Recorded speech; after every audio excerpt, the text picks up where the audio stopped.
Hi, it's Jan Howell from YouMakeItSimple.com, here with another fun sewing project. Today I'm going to show you how to make these adorable and charming pumpkins. They're made from one of my favorite fabrics, upcycled sweaters. Or you can make them from other upcycled clothing, t-shirts, fleece, anything with a little stretch. Such a cute decoration for the upcoming fall season. Put it on your desk, on your table as a centerpiece. Something a little unique, it's something you don't see every day. The pattern comes with 2 different sizes. You can make them all one color or make it unique and whimsy by using several different colors of sweaters or fabric. It's a project that you can sew by hand or use your sewing machine. So without any further ado, let's get started.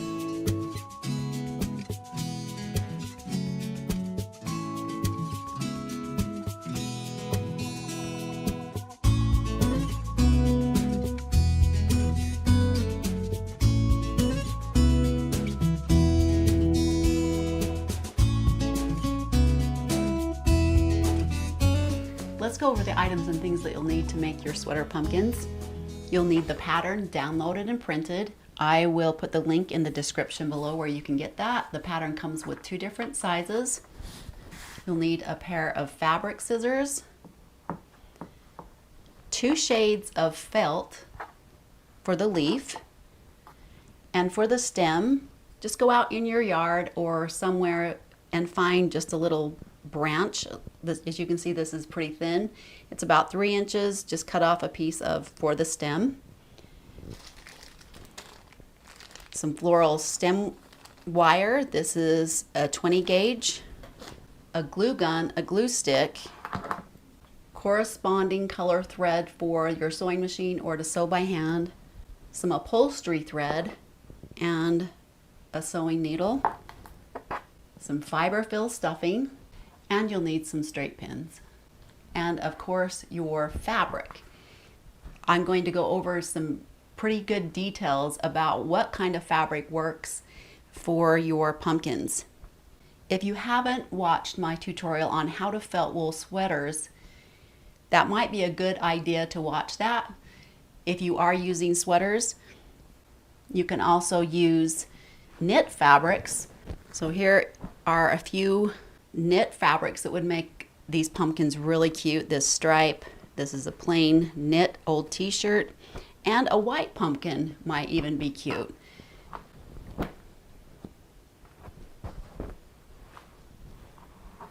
As you can see on this pumpkin, I have used even a yellow sweater, a brown, so you can either make them all the same. This is 6 different sweaters. It turned out really cute. Your sweaters do not necessarily need to be felted wool sweaters. They can be, this is just a synthetic orange sweater that would make a really cute pumpkin. And you can also use fleece. Whatever fabric you choose one that has just a little bit of stretch to it. Woven fabrics won't work for this particular style. I'm going to make the smaller pumpkin, so I'm going to cut out 6 different pieces. You can choose all the same color or mix it up a bit. I'm going to just choose these 3 shades of orange from these sweaters.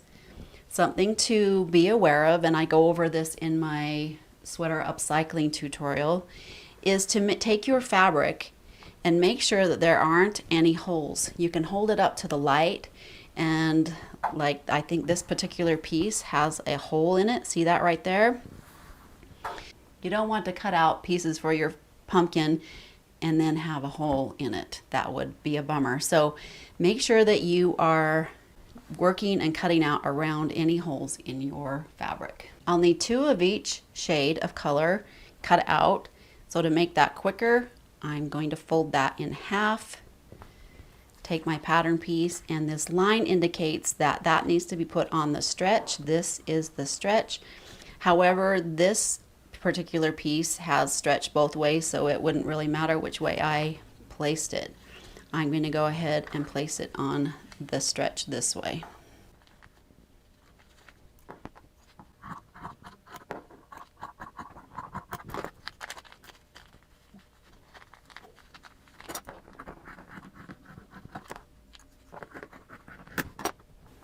And as I tell everyone with my upcycled sweater projects, don't be afraid to use the outside of the garment as the right side of the fabric. Sometimes it has a really nice, cool texture that I like better than the outside.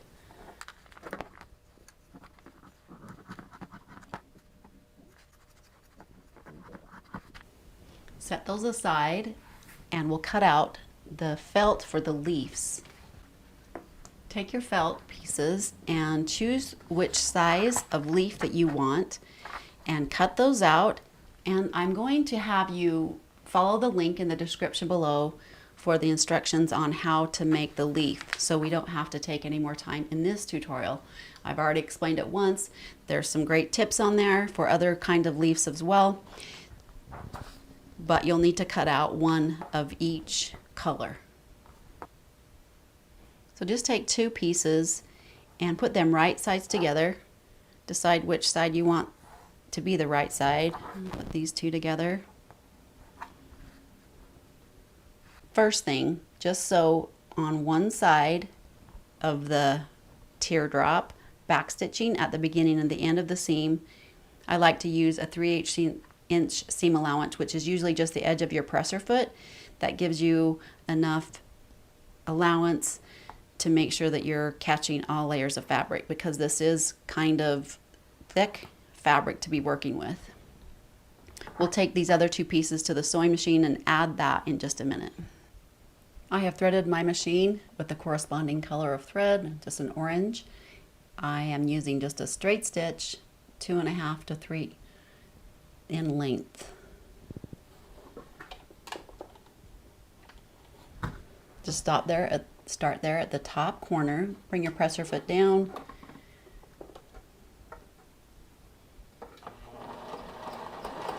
and backstitch. If your sewing machine has a walking foot, this is a great option because it helps feed these thicker pieces of fabric through your machine. If you don't, no worries.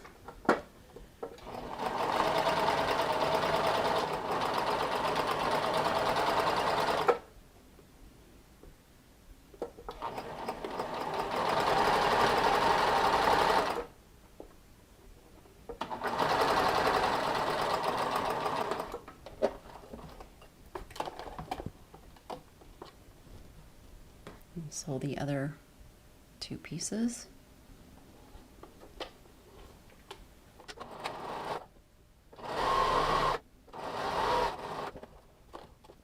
Before you add the third section, go ahead and trim your seam allowance down just a bit.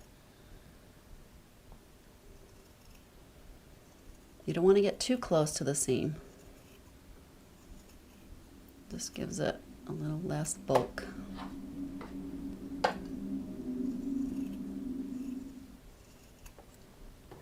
we're going to open that up and take your third piece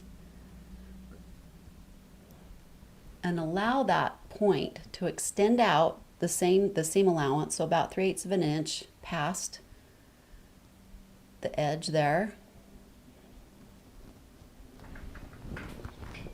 Pin that in place to help keep that, and so when you come down to the other end, you want that to extend out the seam allowance as well, and we're going to backstitch right there.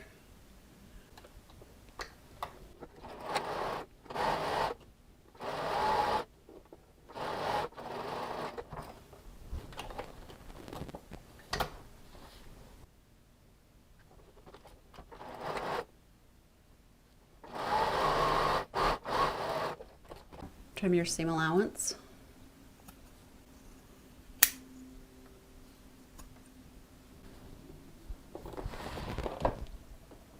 you can see that makes a half of a ball.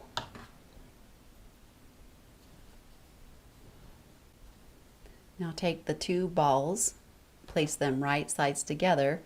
Now you're going to flip it, so I don't want these two colors to double up. I want to alternate. So flip it so that you have it alternates and the panels are set up how you want them to be. Line up the points. Now as you can see, this is what it looks like on the ends. You want to line up where those seams come together. Line up those points and put a pin in to hold it in place.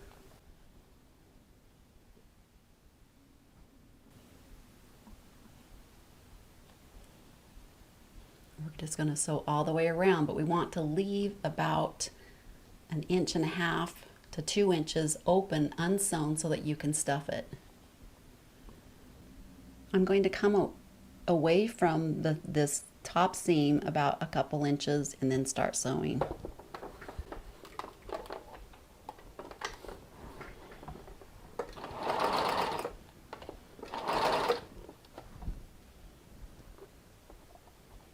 Just take a peek and see if those seams are still lined up.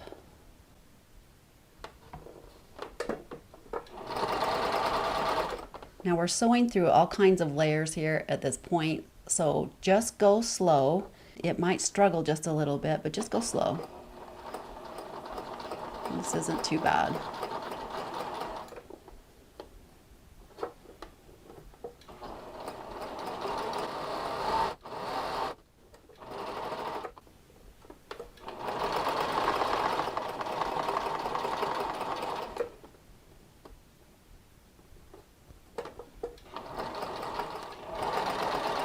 Remember, we want to leave a space here, so I'm going to sew just about to here. And back stitch. Trim your seam allowance. I'm going to leave the opening untrimmed. It just helps it sew back together easier. So this top part, you want to make sure that you're cutting off that bulk, but not cutting into the seam.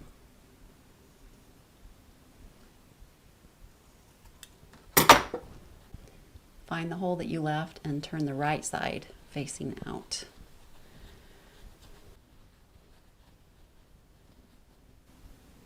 That's what it'll look like. Don't worry, when we get that stuffing in there, it will plump up and look really cute.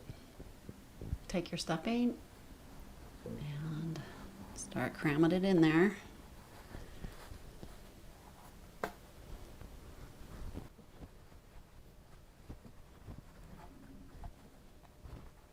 And you want it to be pretty firm, but not overly stuffed. That's probably pretty good. So you can see how that came together there. Now we'll sew this closed with a needle and thread. I'm using an orange thread, double threaded, and I'm knotting the end. So if you're not familiar how to do the slip stitch, I also have a video tutorial showing you how to do that in detail. I'll put the link in the description. But basically we're just going to apply that needle underneath at the end of that opening. Tuck your seam allowance in and just follow the seam allowance with your needle, taking little stitches right across from each other from where that comes out. So I'm going to take a 1/4 inch probably, or 1/8 of an inch stitch, and pull it and go directly across, keeping that seam allowance the same. So you can just kind of eyeball it, and that will close off the opening and you won't even be able to see the stitches.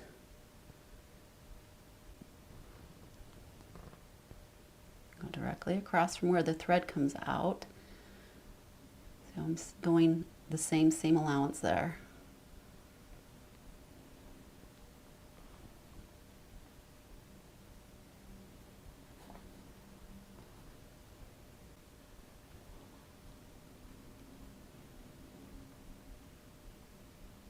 Some of these hand sewing stitches are handy to know how to do. I have a tutorial on several hand stitches that you might want to check out. And just go down to where it stops. Take a little tiny stitch where you ended up. Wrap the thread around the needle a few times and then pull it. I like to hold it as you pull it, and then it'll make a nice knot. You don't want this thread hanging out, so apply the needle inside and just poke it out somewhere.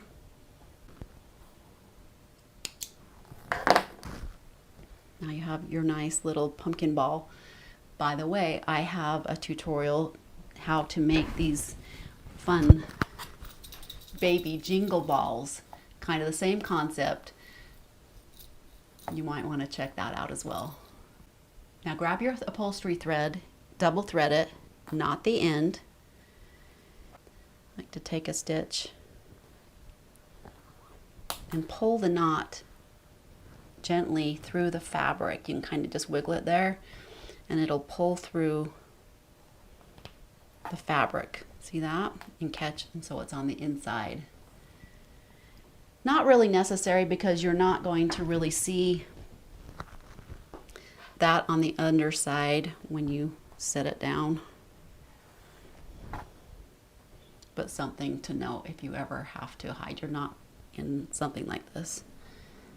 I'm going to take a pretty big stitch, like a 1/2 inch, and poke it up through the middle.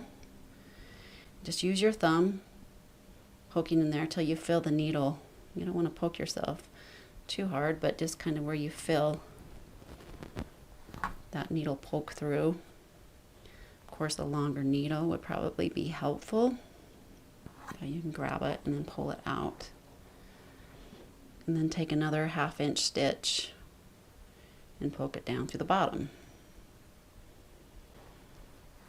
See how that pulls it in?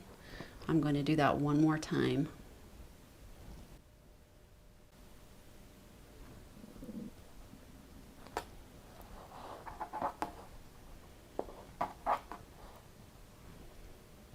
So it makes that indentation. Pull it tight, and then while it's, see how it's just kind of staying there? Take a little stitch and knot it like we did. And there you have your pumpkin. Now we're going to apply the stem and our leaf down the center. Don't come too high up or it will show. And then just take your stick and cram it down into the center.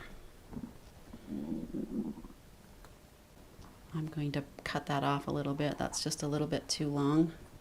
So to make the little curly Q vine on the end of your stem, take the wire and just take a pencil and wrap it around.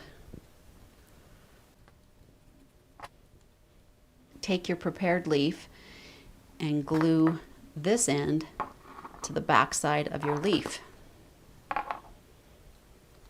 Let's pull that out and then just wrap it around your stem. Pretty dang cute, right? Isn't that just the cute, whimsy little pumpkin? Perfect decoration for fall. So start looking for orange sweaters, knit shirts, sweatshirts, and make some cute pumpkins. I hope you have fun making these as much as I do. As always, thanks for watching. Make sure you're subscribing to the channel if you haven't. Click on the bell so you can be notified for some upcoming fun projects. We'll see you next time.